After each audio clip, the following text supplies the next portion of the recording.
Hey guys, I'm Jordan Fromer. I believe in hunting hard, hunting smart, and having a fun time while doing it. And shooting limits, well, that's just the icing on the cake. I revel in the journey just as much as the successes it brings. From ducks to dogs to decoys and guns, we'll be talking tactics, strategies, and what it takes to get the job done. Load up and take aim. This is the Duck Gun Podcast. What's going on, folks? Thanks for joining me on another episode of the Duck Gun Podcast. I'm Jordan from Duck Gun Chronicles, and I got my co-host, per usual, Elliott from Freelance Duck Hunting. How you doing tonight? I'm doing wonderfully. Lots of fun stuff going on. Spring's approaching. Sorts of stuff. All sorts of non-waterfowl activities going on. Awesome. Did you notice I didn't say any nickname in the intro there? I didn't even notice. No. You know, I think that's like the first time I've done that since probably like, I don't know, a couple years. Are you mad at me or something? No, I just thought I'd change it up. See how that felt. Okay. It felt wrong. All right. You can call it me that or don't call me that. Whatever. It's all right. Yeah. So it's off season in full swing. Definitely getting a little boring around here. Yeah, it's been gloomy for me the last couple of days. The weather's been gray, and literally the last 2 days, the only thing I've really felt like doing is just crawling in bed and watching Last Chance U, the basketball. Have you seen any of those Last Chance U shows? I have no idea what that is. Oh man, it's a show on Netflix, and they first of all they were following junior college football programs, and it's like, you know, they're D1 level athletes and they're at these junior colleges because their grades are bad or they've been in trouble. So it's like this is their last chance to meet their dream of being a professional athlete.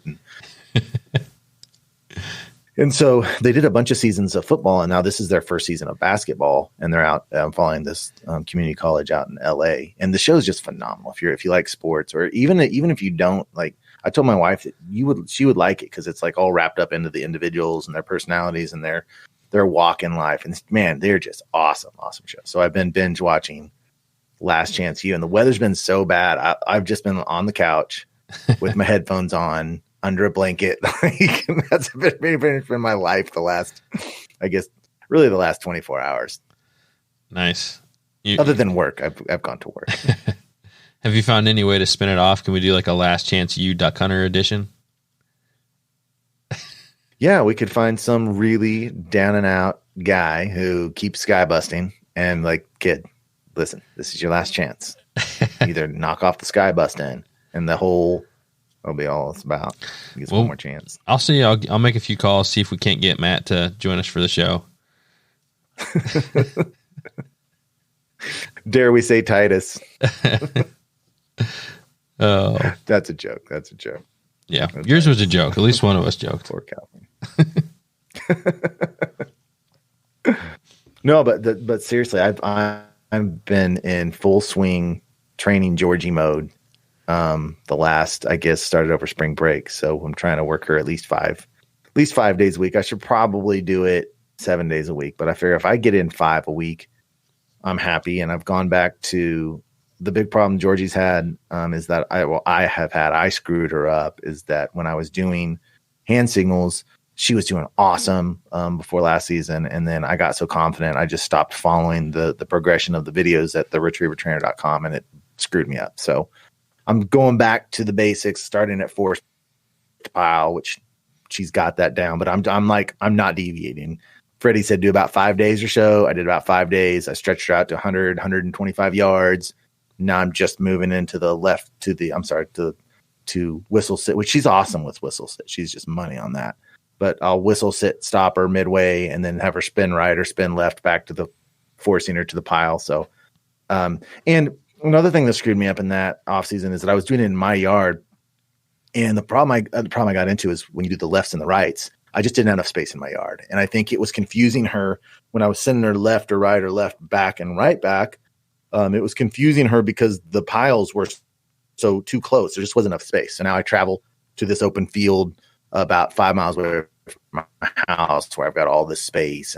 And I really, really think I'm going to try to get her in a hunt test sometime this spring. So I'm excited about that. Awesome. Yeah, definitely some fun there. A lot of work. Getting that every day and all that. I really haven't been doing too much with Chief, just a few retrieves here or there. But I did call someone locally to see if they would work with Chief and get him to not break. So I might do that. I got mixed feelings about it. I just called to get info, but yeah, I got mixed feelings about it. I don't think you should pay to do that, man. I don't think you should pay anyone to do that. I don't know.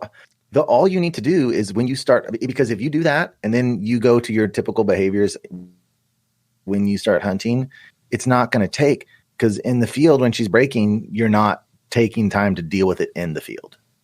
And if that behavior in you doesn't change, then you're going to just be throwing your money down the toilet.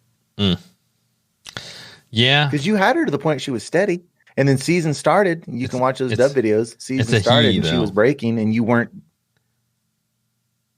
Oh, sorry. I've always had girl dogs, but season started, and you're having these awesome dove hunts, and I'm watching them, and I'm like, you got to stop her. You can't. You got to stop her. And that's got to be a training session. So if you pay the money, and then you go into dove season, the first time she breaks, if you're not dedicated to correct it, it's going to be useless. Yeah. See yeah. It does. It does put her steady before season. She's steady until we hunt. That's the thing. So I know, but you're not correcting it in the field. Yeah. I mean, the way I've corrected it is to tie him up, and then if he doesn't get tied up in between shots, he breaks. He knows the difference when he's tied up and when he's not. So, but why aren't you using the e-collar in that situation? Just shocking the crap out of him. Mm-hmm. Yeah. I've done it, man. He just gets so excited that he'll run through a 7. He's ran through him. Yeah, you can't show that part on YouTube. He's run through a 7 with your finger down on it. I don't know if I've gone that hard. Have you with the e-collar conditioning? Because I know you did your e-collar conditioning before we had Chris Jobman on. And so, but when we talked to Chris, I mean, he had us like with that e-collar conditioning system. Now, if you are a cornerstone gun dog guys, this is probably like, he probably pains you to hear this conversation, but because we're applying pressure. But with the e-collar training system, did you train him on those higher levels of the e-collar? No, I don't think I ever got to the training part. But here's part of the thing too. When he was younger, I had drive issues. So he doesn't have any drive issues now. So it kind of went from me trying to play it super safe. I don't want to have any negative, just because of the issues I was having with drive, to the point now where he's just like, he's got like unbelievably, like, I don't know a dog with like, you know what I mean? Like that kind of drive and, almost to the point where it's like, it's hard to know how to handle it. It's to the point where he's dragging blinds out into the decoys. Yes. If you have him tied up, I mean, I've had it happen on dove hunts too. Yeah. He's literally, So, I mean, you're right. I still would have to correct him, but he's not even to the point where he's not breaking. And the thing is, I can't create that except for during the hunting scenario. So you could, but you're pigeon hunting. Yeah. You could do it through all your pigeon hunting. I could. There's that option. I don't know. I guess it certainly, I mean, depends on what you're willing to pay for that level of training, because obviously someone who's a professional is going to do a better job at that than you and I would do. Yeah. Because we're amateurs. So, Yeah. It's an option. I want to talk to somebody, at least figure out kind of, if it was an option to do it. And it really comes down to me just choosing between what I'm going to spend my time on. And I just feel like I don't have enough time to to knock it out with everything else I'm trying to accomplish in the off season with content creation and bus build. I'm like, man, if I could just have someone fix this breaking issue, because I've tried it myself. Mm-hmm. I've said that at the beginning of the last 2 seasons and it didn't happen. So it's like trying to figure out a different route to hopefully solve it, which you're right. I could fix it myself, but it just hasn't happened. I've told myself I'm going to fix it for 2 seasons And that's the one issue that just haunts me, is that, you know, and we had some times where he broke, and it's just not good. I don't like it. So I don't like it. And I don't like the fact that he's at, you know, if people are still shooting and your dog gets out there, that's what I don't like. So yeah, there was certainly several times during those dove hunts where you had to hold off on your third shot. And I mean, you're disciplined to do that, but people that it's not their dog are not going to be as cautious or as aware of it in that type of situation, for sure. And I know for a fact, just watching my dad's dog Candy, that once you get a dog to the point where it has a history of not being steady, he's worked with her the past 4 years off season about being steady, and she will be steady. Like you said, she's steady in the field. I mean, in the training. Yeah. 100%. Yeah. And then you get guns flying or shells flying and people excited and everything. It is you just can't simulate it for a dog that has, what's she, 3 years old? No, he's for an older dog. He's 5 now. Yeah. Yeah. For a 5-year-old dog that has all of this history of this behavior, it's so much harder than when you get them right off the bat, you know? Yeah. The thing, it's just, I think it comes down to, like you said, the excitement, and then just like the desire. It's like he's never whined at like a bumper. You throw a bumper, like he doesn't whine. But like if we like pass up on a flock of geese, like on a passing shot, and they don't finish, like he will literally like cry. Yeah. So, and we talked about that with Freddie King. He's, you know, so it's like you just can't recreate that in the backyard. So I mean, no, there's no way to fix it except for in the field. And I think that if I was, it really does come down to, it's not a normal problem for most people to have, because I'm self-filming all my hunts, right? So it's like there's so many things you got to do at the same time. And that's self-filming and controlling your dog makes it way harder. Yeah. So yeah, that makes it hard to correct in the field, you know, and still capture all the videos. And at this point, I almost feel like, you know, it's just so much of a part of what we do. It's not like I can just like not film our first 5 hunts of the season or something. Mm-hmm. So yeah, it puts me in a weird spot. I'm exploring alternative routes because I just want to, I guess. That makes sense. You know, I was texting with Chris Jobin the other day. I think we should get him on here and have that be just a question. We get his thoughts on that, which have we talked to him about that before? I don't know. It'd be too embarrassing to talk to Chris Jobin about, though. Yeah, I can see that. He'd be giving me an all-star. He'd be giving me a tongue lashing about it or something. Well, hey, I've taken a few. Yeah. That's one thing I love about Chris Jobin, and you know, he's the owner-operator of Flatlander Kennels, one of the most successful dog training facilities in the United States. If you're looking at, I always worry about my verbiage for the name of the organizations, because I'm not a part of it, but Grand Champions, or I know there's 2 different organizations, but he has the highest of level dogs. And so, you know, I love about him that he'll just straight shoot it with me about what I'm doing wrong, or, you know, but he does it in a way where he's such a nice guy that I don't ever feel like he's being, looking down on me, you know? Yeah. I feel like but I totally get it. It's like, I've sent him a few videos in Georgie's training. It's like, oh man, I don't want to send this. Yeah. Oh yeah. You get a text back. It's like, yeah, we've got lots of work to do. Awesome. We need to have him back on soon. So the other thing we can talk about from this last week is NCAA tournament going on. And we did have the bracket challenge. I want to talk about that. Yeah, I knew you wouldn't. I'm just glad that Matt joined the bracket challenge and he's in dead last. So, yeah, I am too, because every single sports team that he likes annoys me. The thing is, if he would have, and his reasoning for liking those teams, Patriots fan because he's from Nebraska. It's stupid. And he just, and that's an like, NE. That's the hill he'll die on with that argument. Like, he won't back down. Like, he just keeps saying it like it's a that's a good way to explain it. Which explain his argument, Elliott.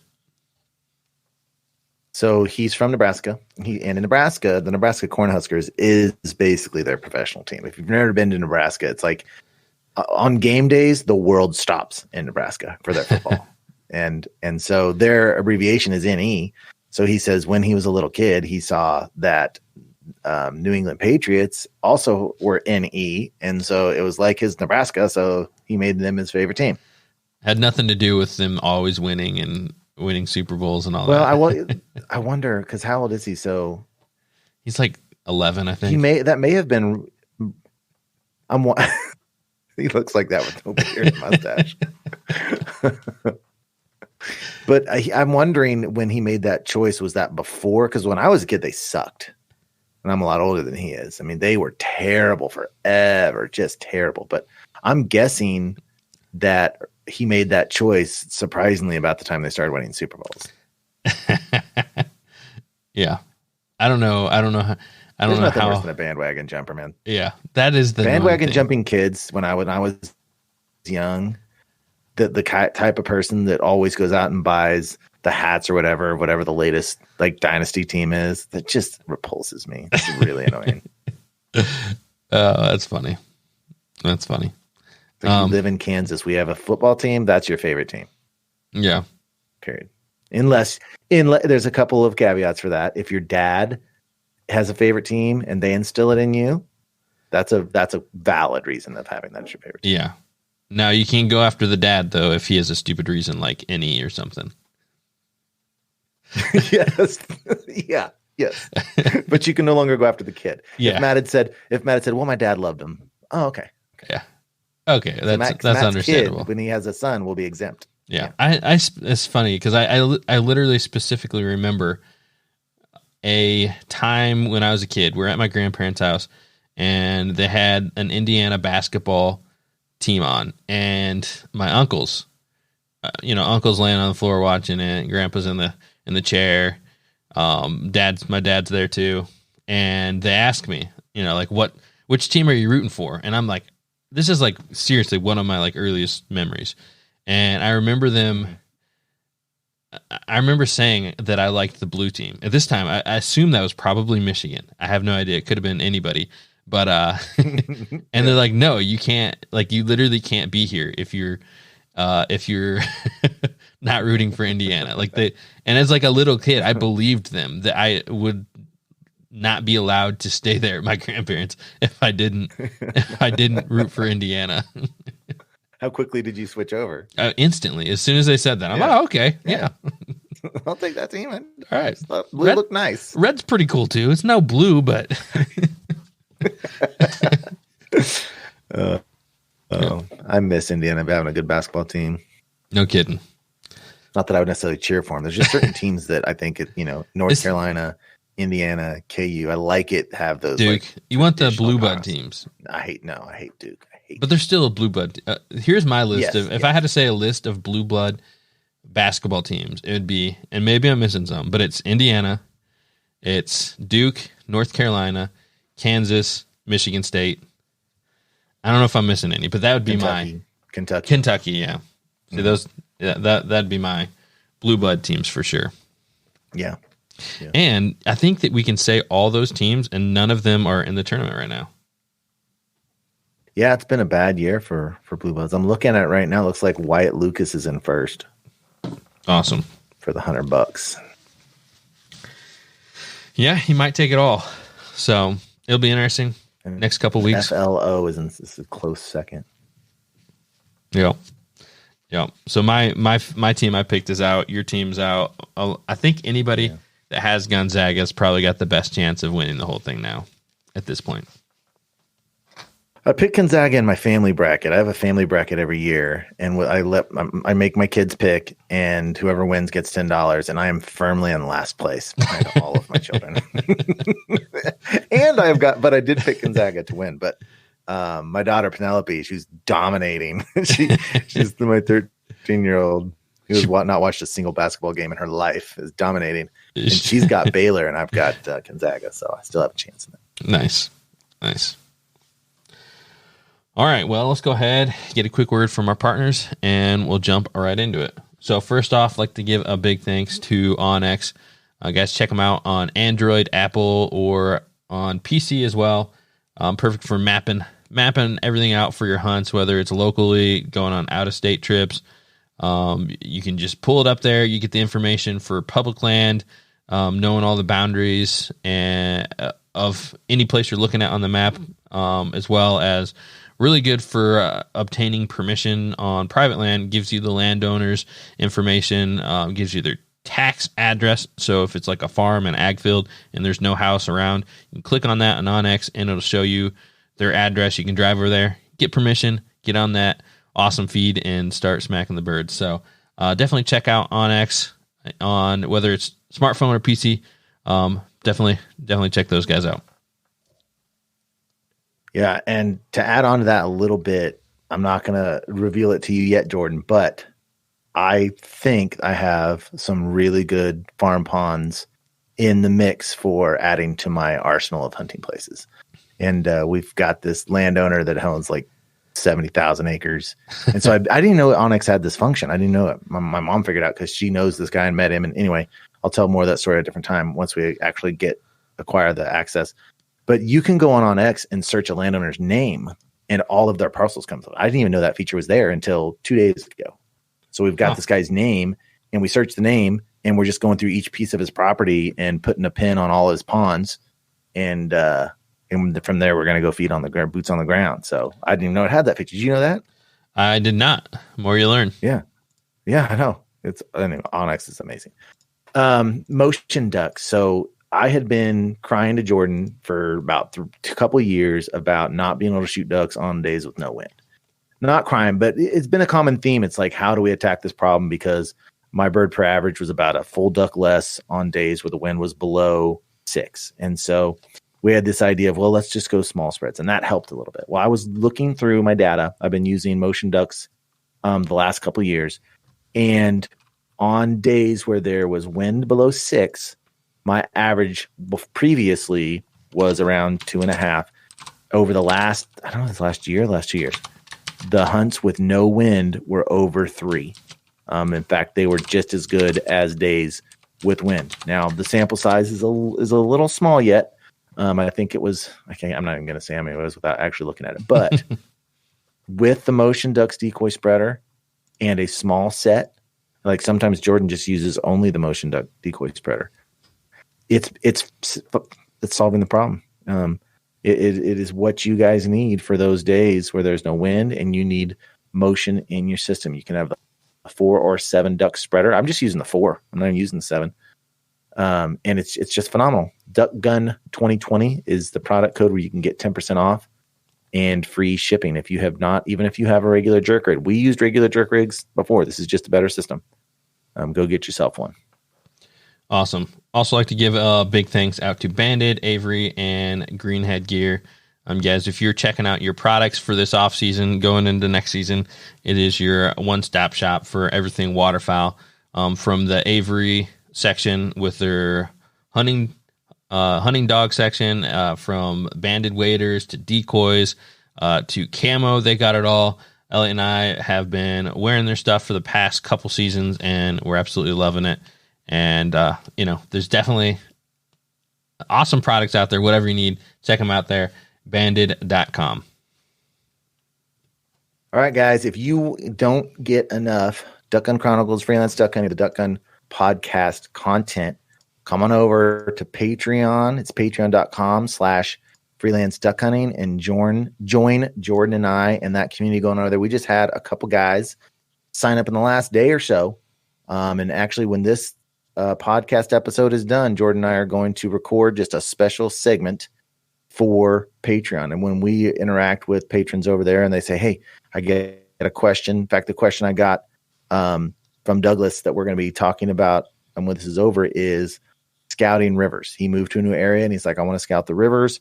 Give me some advice on that. So Jordan and I, we are recording a little side podcast just for that question.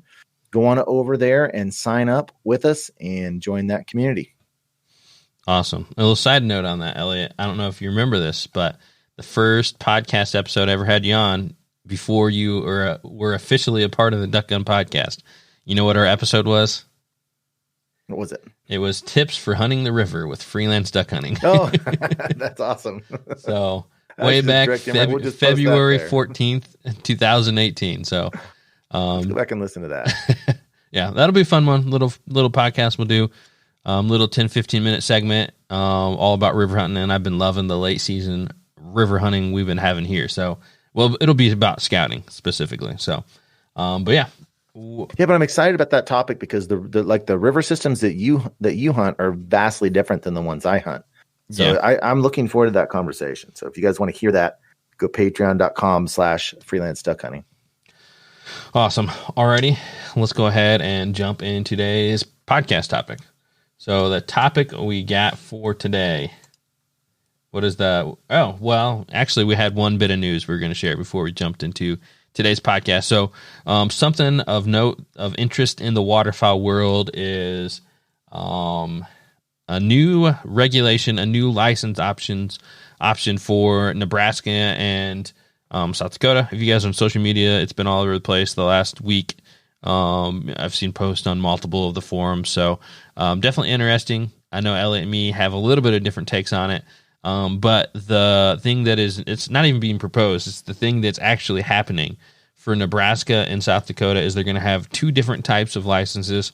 One is your traditional 6-bird, normal limits, like 5 mallards, 2 hens, 1 pintail, all that kind of stuff. The bird limits and all that are going to stay the same as they've done in previous years. But the thing is different is they have a second option, a different tier, I think is what they're calling it. Is that right? A tier? I can't remember. I think. Yeah, I can't remember the exact name that they're calling it. Can't remember the exact verbiage on that, but yeah. So the second one is a 3-bird limit, and you don't have to be specific on the species. So you can shoot 3 pintail hens if you wanted. It's not even that you wanted. It's you just don't have to identify anything. You can shoot 3 canvasbacks. You can shoot 3 of anything that you want to shoot. 3 mallard hens. It's just 3 ducks is the limit. It could be 3 mallard drakes. It could be 3 pintail drakes. It could be 3 canvasback. So I didn't read. I wonder if they had further on in the. Well, it shouldn't change for geese. You wouldn't think, but maybe there is something in there for geese. I'd have to look at that further. That thought just came to me. Yeah, that I would think that would be probably. Well, there's specs and Canadas and all that, right? So yeah, and it's really targeted towards new hunters, and trying to increase their chances of hunter recruitment. So, Elliott, go ahead with your hot take on this one. Sure. So my understanding is that the objective of this idea is to get more new hunters into the sport of waterfowling. So in my way of thinking, what that means is they believe that one of the deterrents of getting into waterfowl hunting is not being able to properly ID a bird. So guys are sitting there and going, man, I would love to waterfowl hunt, but I just can't ID birds, and I'm scared I'm going to shoot something. There's something, an illegal bird, an illegal duck, and that is what's stopping people from getting into waterfowl hunting.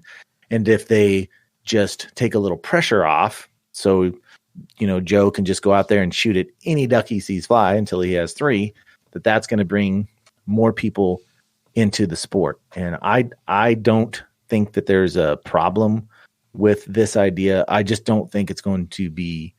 I don't think it's going to meet their objective of more hunters in hunting. I just, when I think of, some guys getting into waterfowl hunting for the first time, first of all, I don't think there's a lot of guys just sitting around and going, man, I would do a lot more waterfowl hunting if I could birds. I don't think that probably exists very much.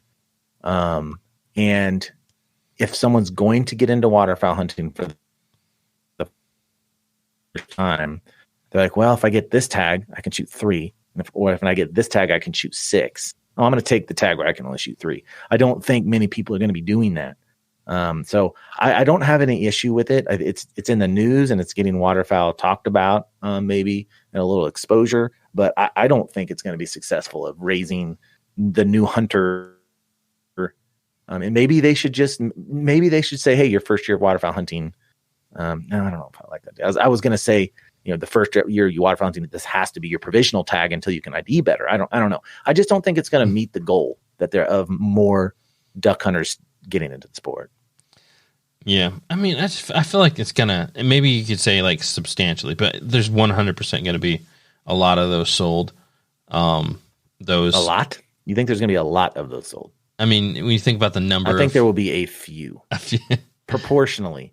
Percentage-wise, I think there will be a few percentage, but a few percentage is still like 1,000, plus.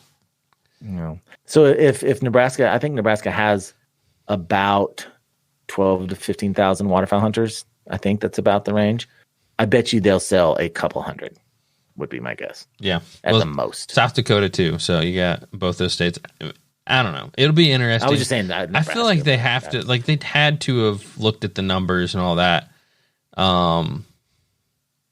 to do this. They wouldn't just do this blindly. You wouldn't think anyway, because I'm sure it costs. No, you got some committee sitting around and they're brainstorming. It's like, what can we do to get more hunters in? And some schmo at the end of the table goes, I know. And then he says it and everyone's staring around and everyone likes the guy. And they're like, well, yeah, I guess that maybe. Yeah, I guess we could try Joe's idea or Schmo's idea. Okay, let's try it. Okay, let's do it. Next thing you know, boom. End of law. Now, there you go. Now Joe's never going to listen to our podcast again. His actual name was Schmo. Yeah. Some Schmo. Yeah, I'm definitely not as, I feel like it's a decent idea, especially for some newer hunters. Like, I feel like sometimes you're separated from, like, newer hunters having hunted for 30 years. But just think about, there's so many stories I hear about new hunters misidentifying birds. Like, almost without doubt, if you talk to somebody who's a new hunter, in the first few years that they hunted, they misidentified and killed birds that they shouldn't have. Sure, yeah, that happens. I just don't think many of them would be like, yeah, sign me up for half a limit a day. I only want to be able to shoot 3. I mean, I just don't think there's that many guys that are humble enough to be like, yeah, I'm scared about that idea, and for this whole season, I just only want to be able to shoot. Well, maybe you should start hanging out with some different friends then. Yeah, I guess so. Would you have done it your first year? Maybe I might have done it my first year. Whatever. I went okay. I might have because you only want to be able to shoot 3 ducks on. If I lived somewhere like Nebraska, I probably would have had to my first couple of years. I'm not gonna lie, probably because like the majority of my hunting was just me going out by myself. But why wouldn't you take a field guide with you and not pull the trigger unless you're sure, or maybe you could be with someone who did know, but like take the first 5 hunts and be like, okay, I'm going to be really careful on this. I'm not going to shoot anything unless I'm sure. I'm just going to use my idea book and I'm going to watch. And then as you go along, I mean, you're tying yourself in for an entire season of only being able to shoot half a limit. But most people, their first season don't even shoot half a limit. Yes, but they don't know that. They don't anticipate that. I'm sure you went out there. I think if I had to choose between hunting and only killing 3 birds and sitting there with a book in my hand and watching birds, I would have chose to go with the 3 birds. Well, I don't think having a field ID is a bad idea in your bag. No, but you're saying if you don't know how to hunt, sit out there for 5 hunts and look at your book of pictures of birds and watch birds that are flying. Sure. I mean, what people know what mallards look like. I mean, there's some things that once you, with a little bit of work, you're gonna be able to identify unless you've never seen ducks ever before and you're out there by yourself. It's not like you're not going to know what any of the ducks are. You're going to know what some of the ducks are. So I'm saying if an odd duck comes through or if it's, right at the beginning of light and you're not sure what it is, just be careful is basically what I'm saying. Just be careful. Have a field guide with you. Be careful. Now, I do know that it's almost like an outdated idea. Back during the point system, which I didn't hunt during the point system, I know for a fact that hunters felt very stressed out and they felt the weight of all the regulations on them because there was just so many different regulations. And a lot of that has been lifted to this point. I mean, we've got very generous bag limits. You're never going to pull the trigger, I guess, on a pintail. If you shot 2 pintails, you could. But I just don't think that it's a novel idea. If their goal is substantially raising the number of new people to waterfowl hunting, I just don't think it's going to help. That's all I'm saying. Yeah. Sure. I don't know. I think that it probably won't substantially help, but I think that it will help some. I guess is where if we'll see how much it helps. And I'm not against them doing it. I just think if that's their grand idea of getting a big push of new hunters, then they need to go back to the drawing board. Yeah, I think at the end of the day, it's just it doesn't hurt. Just have those two options. No, why not? Allow that for new hunters, especially in a time where there's been more and more hunters with less and less mentorship. Yeah, I don't think it hurt at all. And I could see, the way it was this year, once you're, in those stage of hunting, once you're in more of the later phases of the stages, you'd be like, you know what? I want to be able to shoot 3 pintails. I want to be able to shoot as many. I love pintails. I want to shoot as many as I can this year. So I'm going to get the 3. And I'm just going to, on those days where there's a lot of pintails around, I'm just going to target them. I would see that as more of a draw than acquiring new hunters into the sport. Yeah. No, I definitely can see some. I think they will sell some for people doing that. Even if you think about people coming from out of state at a time of the year when there's a lot of pintails, you could see people doing that, right? Just go up to Nebraska when the pintails are coming through and that would be, get 3 wall hangers per day. So time will tell. Time will tell on that one. Yeah, we'll definitely do a review of. I'm sure they'll have the numbers of how many of those are sold, and it'll be interesting to know. And I don't think, even though the numbers I want to know are how many were sold of people who don't duck hunt. If that's the goal, I don't want to know how many are sold. I want to know of what were sold. We're bringing people into the sport, because if that's the objective of the idea. But like you said, there's no harm to it. And some people may think it's fun, something new. There's certainly no harm to it. Yeah. Alrighty. Well, here we are, 36 minutes plus into the podcast. I don't think we even mentioned at the beginning what the topic was for today.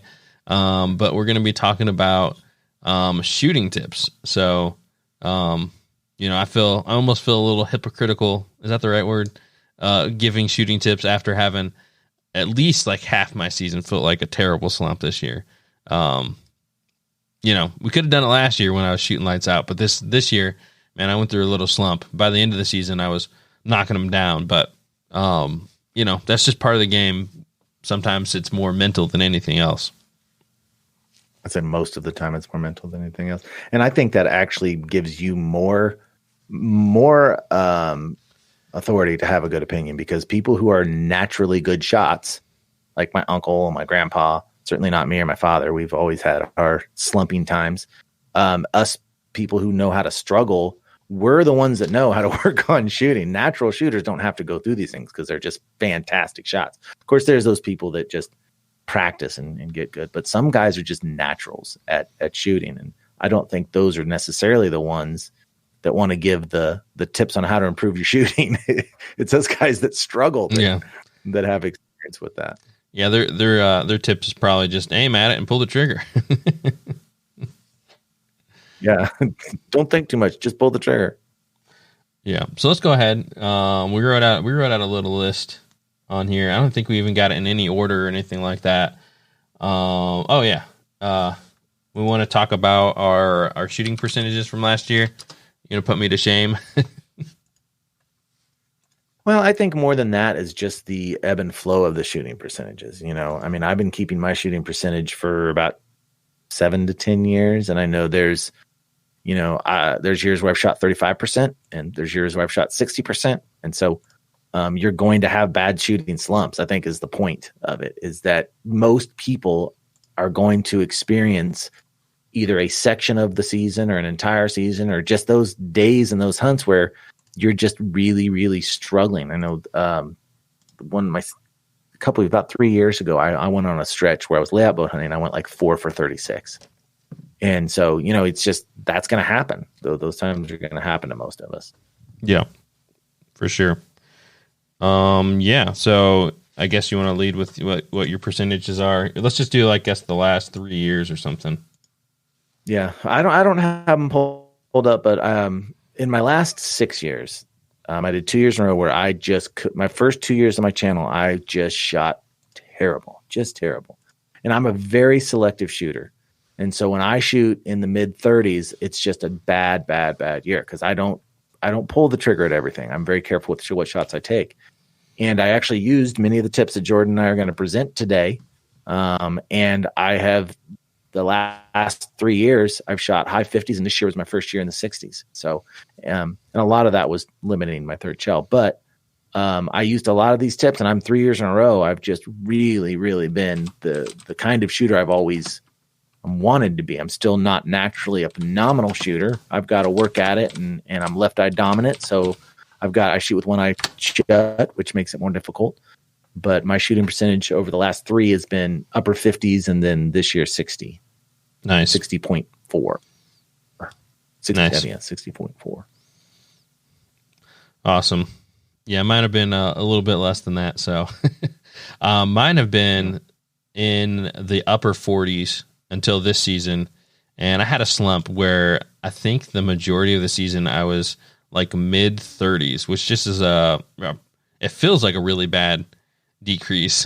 When you look at percentage wise, it felt a lot worse than that. But it just felt like I couldn't hit anything. But then towards the end of the season, it's like I couldn't miss. Again, I pulled it back up above 40. And just a little disclaimer, guys, these numbers absolutely mean nothing. Like percentage, we just do it for our own kind of learning, our own kind of, it's just good information to have if you want it. But I know a lot of times we get bad rap. People, for whatever reason, the percentage number more than anything else, it's almost like they get up in arms about us keeping our shooting percentage. But it's just for our own kind of personal reference and own personal betterment of our shooting. So that's why we keep them. But to continue on, this year I had a little bit of slump, and just like you, use some of these tips to help bring me out of it. So let's go ahead and go through kind of some of the tips we got. Go ahead, Elliott.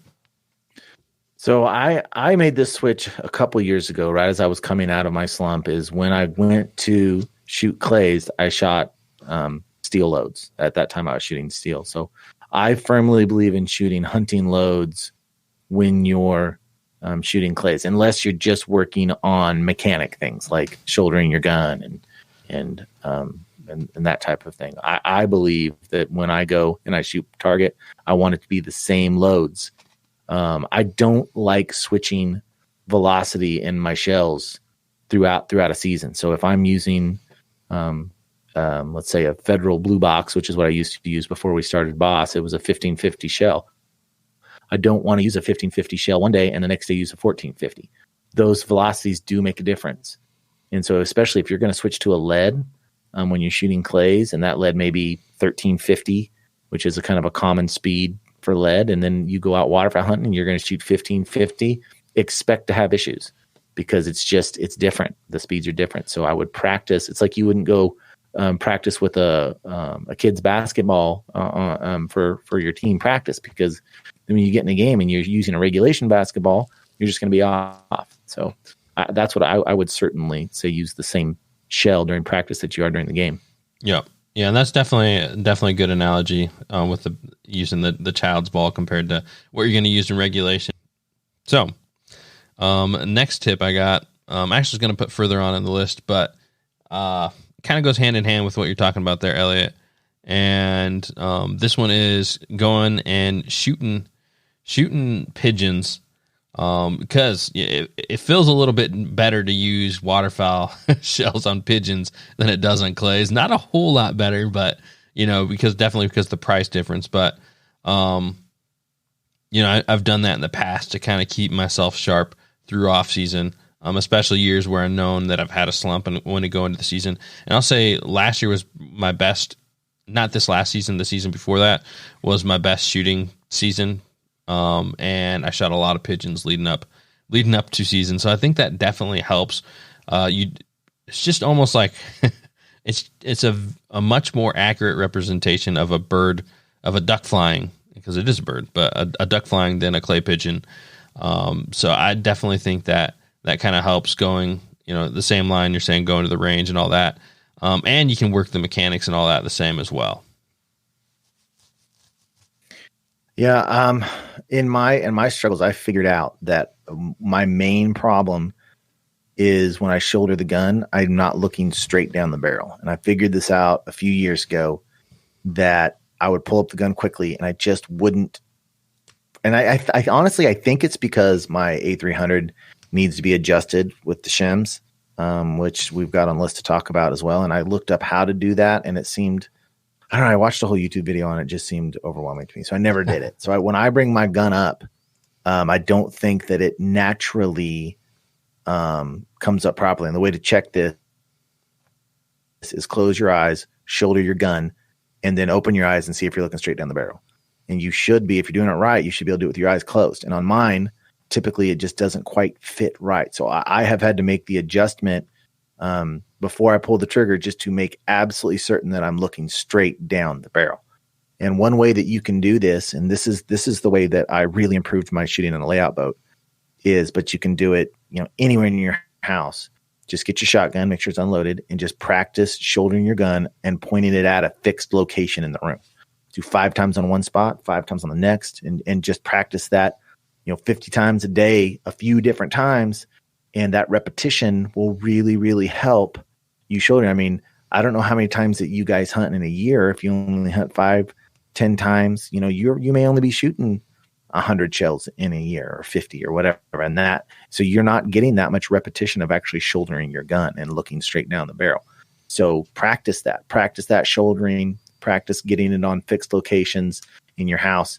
If you're shooting out of a layout blind or a layout boat, like I put my layout boat in my garage and I laid in it, and I did about 3 sessions of it where I sat up and just quickly shouldered and onto fixed points. It makes a big, big difference. Oh yeah. I definitely can attest to that. That's actually the same one that I used this year when I was having an issue. And one thing that I've seen is if you switch from one gun to another, it's like you're almost used to doing it perfectly.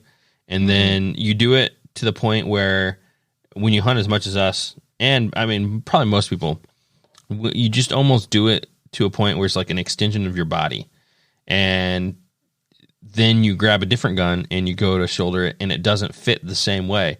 And you almost don't think about it. And your sight, I'm struggling for the words here, but your sight, you're visualizing on the bird, and almost your brain almost like subtracts the shotgun out of the image that you're seeing, and you just only see like the end of your barrel and you're leading on the gun. So the issue I was having is I wasn't getting it flat. So if you looked, and after the bird's gone, I'd kind of look, and I could notice that the gun's almost looked like a ramp instead of being perfectly flat all the way down the barrel. That's exactly my problem. Same one? Okay, I wasn't sure if you were saying left or right, but that's the one I have. That's exactly the same thing. Yeah. Just not looking level down the barrel. Yeah, so that happens for me when I go from like my 20 gauge to my 12 gauge. And it's almost like you don't notice it, or you don't. It's not like you don't. You actually don't notice it until after you shot, and you're like, what'd I do? Oh yeah, I'm not getting all the way down. I'm not getting my face all the way down on the gun. It's not flat. And same thing. Usually what I do is I pick like a corner of the wall, or I pick one of my mounts that's on the wall and aim on the head and just do it over and over, shouldering it. And then kind of the one up from that, the level up from that is pick a corner and then follow the line to like along that line. I've not done that. That's a good one. Yeah. So you aim on that corner and then you follow with your gun that line. So that's kind of the level up from just the point there. That's a really good one. What was I going to talk about? There was some point I was going to make. Weird thing that's happening. Oh, I know. With the shouldering, do it in the field too. Before you're sitting there in the dark, you got 5 minutes to shooting time. Go ahead and practice shouldering that gun, because you may have on a jacket that's a little bit bulkier that's getting in your way. You may have a stick in front of you that's getting caught on your barrel, but practice that shouldering 3 or 4 times, even in the field. I find that makes a big difference. Yeah, and then kind of leading on, for taking that even one step further. Even after I've done all that, you have a bird working in, and you're struggling. You're struggling on hunts the last couple times on your shooting. You're struggling. That bird that comes in, man, just make sure you're holding your aim on it. Take your time like crazy on it. And as soon as it's weird, it's almost like once you get that bird to fall and you know that you just crushed him, it's like you're back in the game. It's just, once you get that confidence back, it's almost like it clicks. You get it right, and you can kind of continue on from there. But just until you get that one, it's just aim slow, take your time, shoulder, make sure everything's right, and just really bear down on that duck and watch it crumple. And then just all your confidence will come back. It's a fine line too, because you can over aim. And so it's like some people like snap shooting where they don't want to take a lot of time, but I'm with you. Especially on my first shot on a bird, I need to take that extra moment to not shoot too quick, because I find I was having that issue where a bird would come in and just hover over the spinner and I'd miss the first shot. And this happened was happening repetitively. So just like you said, I started take a deep breath, give it just that extra split second to make sure you're not behind the bird. I saw in one of my videos where it happened, where one little feather on my first shot came off this mallard and it was right off its butt. I was like, okay. And with the shot cam has been so tremendously good on misses to see where you're missing. Yeah. And with me, I actually was surprised that I was missing in front of birds more often than I thought I was. Where my uncle had always said, my uncle's just an amazing shooter, is that 90% of the time if you miss, you're behind the bird. And so I just got in my head that every single time I missed a bird, I was behind it, which I still think is a good portion true. But on the shot cam, I was surprised at how many times I was actually in front of the bird. Mm-hmm. Yeah. Yeah. If money's not an issue, shot cam is a great tool. If you're struggling bad enough, maybe cough up the money anyway. But yeah. Because you can use that at the clay range too, Yeah. Alrighty. Next one we got is limiting a bad third shot. And you kind of mentioned this earlier. A lot of times if you miss twice, a lot of people want to run it till the gun's empty. I've seen that shared on social media. There was actually a post and it was like duck club laws or something like that. And one of them was, run it till your gun's empty. And I think that's just like a terrible standard for duck hunters. Not only that, but also, and I get like you're saying like, kind of be aggressive, go after the ducks. We all want to shoot ducks, but I think it's irresponsible to just always say that you always have to do that. So that's almost another subject. But as far as like shooting more birds, or having good shooting, you're just going to just limit your third shot. And that's really going to help you be more accurate, just in the long run. So, I mean, yeah, I know that there's going to be people saying, well, you miss every shot you don't take, but, yeah. So definitely, you don't want to wound birds for no reason. Yeah. I mean, I kind of feel like your third shot, unless you think the bird is wounded, your third shot shouldn't be something that you wouldn't take on your first shot. Yeah. For the most part. So, I mean, and man, you watch videos, you see people doing it all the time. Their second and third shot, they're just putting steel in the butt of birds too much. I know we've talked about this a lot, but the only time that I would say that it's okay is if you already know you've shot a bird and you're just trying to finish it off. Even if you're shooting them in the butt, they're leaving, you're like, okay, that thing is missing half its wing. Well, I think you have a moral obligation to empty your gun if you think it's wounded. If anyone, and if you see a wounded bird, no matter who's wounded it, I think everyone should be emptying their gun on that bird for sure, no matter what distance. Hail Mary shot. If that bird's wounded, you want to do anything you can to try to get it on the water. Yep. This one's you, Elliott. I didn't know we had any more left. Which one am I missing? You're right. I guess we hit them all. Oh, you had one. It says, "Don't let missing shots get into your head." Oh yeah, you kind of touched on that a little bit, and I have had really poor success at following this rule because, and man, this is true in sports in general. I mean, it's like people talk about getting in the zone, where if you're shooting. I remember I played high school basketball and I had this one game. It's like, I just cannot miss. I just could not miss.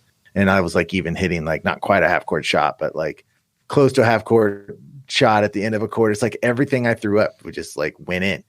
And shooting can be the same way, where once you start nailing them, you just feel like you can't miss.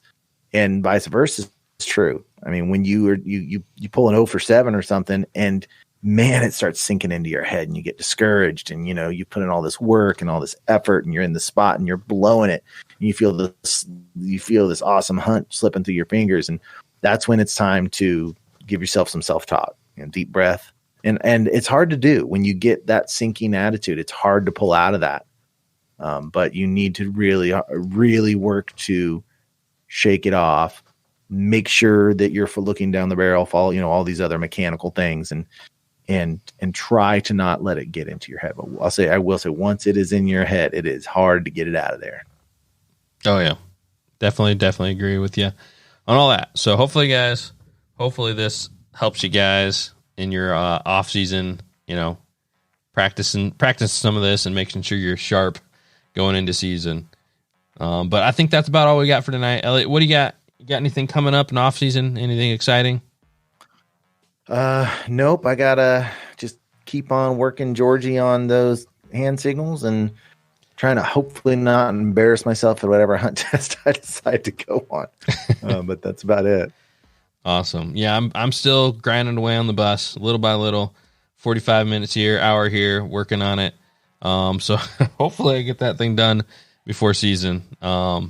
It's been a grind. So, but beyond that, I got a huge list of off-season content to make for videos. So I'm working on that as well. So, should be fun though. Season will be back in before we know it. Alrighty, fellas. Thanks everybody for tuning in for another episode of the Duck Gun Podcast. I'm Jordan from Duck Gun Chronicles, Elliott from Freelance Duck Hunting, and we'll see you guys on the next one.